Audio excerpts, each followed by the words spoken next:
Hi, this is Amy Blaine. Welcome to the ExplorePeoria.com Entertainment Report. Hello, my name is Scott Thompson and I'm the president of the Central Illinois World War II Reenactors.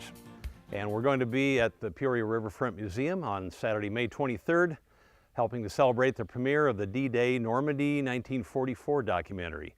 And the museum asked us to bring some of our material up here. This is just a couple of pieces that we're going to have at the museum. There are also going to be many other vehicles, heavy weapons, cannons, machine guns, displays, gear that the soldiers would have used in World War II. And we're pretty much there to just give people an idea that this is not just some computer-generated movie magic. Real men actually fought and died and experienced this.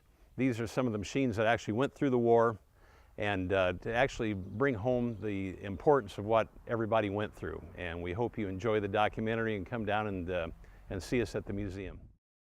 After you see the documentary, and even if you don't come down and see it, we hope you'll join us in 2 weeks afterwards on June 6th and 7th at Summer Park in Peoria, just past the shops of Grand Prairie.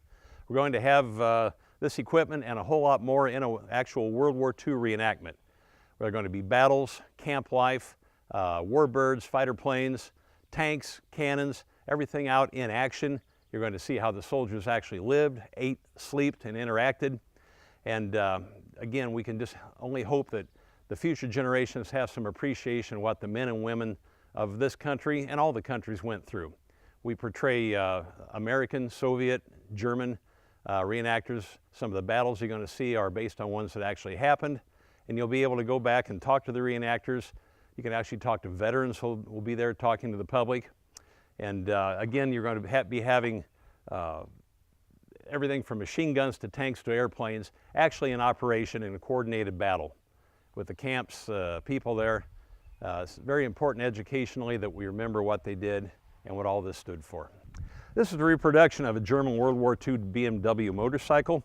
The BMW factory was actually moved after the war to the Ukraine by the Soviet Union, along with machinery, bricks, buildings, and employees, and they kept making this type of German World War II bicycle for the Russians. And these are a lot cheaper than priceless originals to take out and beat up in the field as we take them out into the battle. Yeah, this is a 20mm Flak 38 German anti-aircraft gun. It was made by the Mauser Company, the manufacturer of famous rifles, in 1943.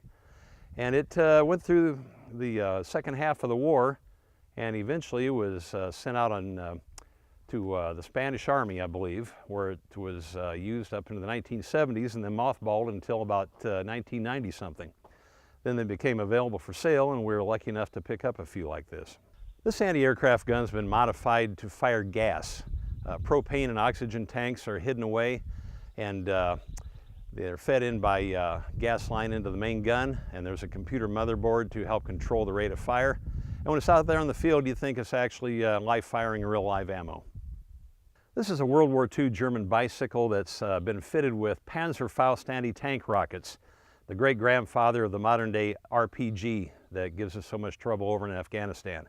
These were tank killers, and the German soldier had kind of a chance against tanks one-on-one that he didn't have early in the war. And they were pretty effective. They knocked out thousands of tanks with these, and with gasoline rationing, a lot of German soldiers were on foot, and they were glad to have a bicycle to get around and move forward a little more quickly. This is a 1945 Chevy heavy truck that has been retrofitted to look like it's been captured by the German Army.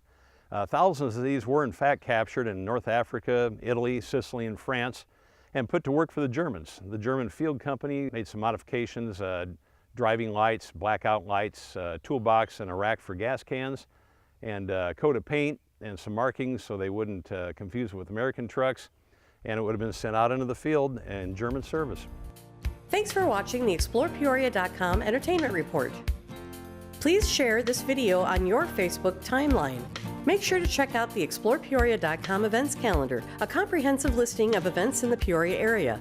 Plus, make sure to sign up for our free weekly e-newsletter. Anything you need to know, and the only site you need to go, ExplorePeoria.com.